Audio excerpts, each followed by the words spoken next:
Viewers আসসালামু আলাইকুম। আবার চলে আসলাম রায়হানের সেই কলা বাগানে, দ্বিতীয় পর্ব নিয়ে আসলাম আপনাদের সামনে। এখানে রায়হান আসলে অত্যন্ত পরিশ্রম করে এই কলা বাগানটার জন্য, সেই জন্য কলা গাছগুলো খুব স্বাস্থ্যবান হয়ে উঠতেছে আলহামদুলিল্লাহ। রায়হান, আসলে তুমি তো অক্লান্ত পরিশ্রম করো এই কলা বাগানটার জন্য, আসলে তুমি শখের বশে এটা করছো তাই না? হ্যাঁ ঠিক আছে, অত্যন্ত ভালো লাগে আসলে আমার এই জায়গাটা আসলে। এদিকে আবার আমাদের মনির ভাইয়ের আম গাছের বাগান দেখতে পাচ্ছেন, সারি সারি আম গাছ লাগানো আছে এখানে, আবার ফাঁকে ফাঁকে কিছু কলা গাছও লাগানো আছে।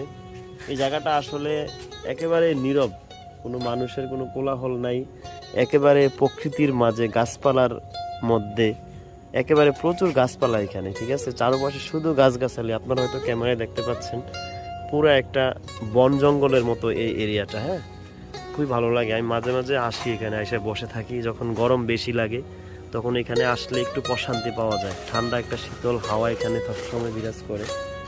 তো রায়হান, এখন তোমার এই কলা গাছের মধ্যে কি কলা কিছু আসবে ইদানিং, নাকি কোনো লক্ষণ দেখা যাচ্ছে কিনা?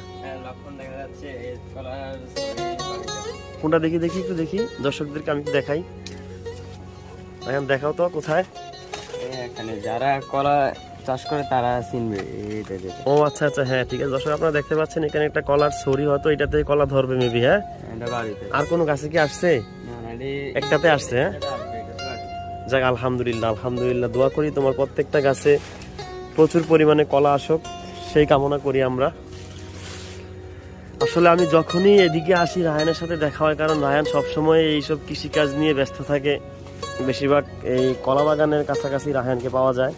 তো আজকে আবার আসলাম, ভাবলাম যেহেতু রায়হানকে পাইছি একটা ভিডিও করি, সেজন্য ভিডিওতে আসলাম। এদিকে মনির ভাইয়ের বাগানটার জন্য আমরা সবাই কামনা করি ভালোভাবে বাগানটা হোক, ভালোভাবে আম ধরুক, সেই দোয়া করি আমরা। আমার স্বাস্থ্যটাও বেশি ভালো না, হালকা ঠান্ডা লেগে রয়েছে, হয়তো কণ্ঠস্বরটা বোঝা যাচ্ছে। খুব ভালো লাগে আজকে, আসলে প্রকৃতিটা অনেক সুন্দর লাগে, কারণ হচ্ছে রৌদ্র নাই তো, সময় এখন প্রায় 11টা বাজে। হ্যাঁ, কিন্তু এখন তো রৌদ্র থাকার কথা, রৌদ্র নাই, এই জন্য আবহাওয়াটা একেবারে একটা নিরিবিল ঠান্ডা নাতিশীতোষ্ণ আবহাওয়া বিরাজ করছে এখন। খুবই ভালো লাগে, খুবই ভালো লাগে। ঠিক আছে দর্শক, নেক্সট টাইমে যখন রায়হানের এই কলা বাগানে কলা আসবে ইনশাল্লাহ, আমরা আবারও তৃতীয় পর্বতে আপনাদেরকে কলা দেখাবো ইনশাল্লাহ। রায়হান ঠিক আছে, দোয়া হইলো তোমার জন্য। হ্যাঁ।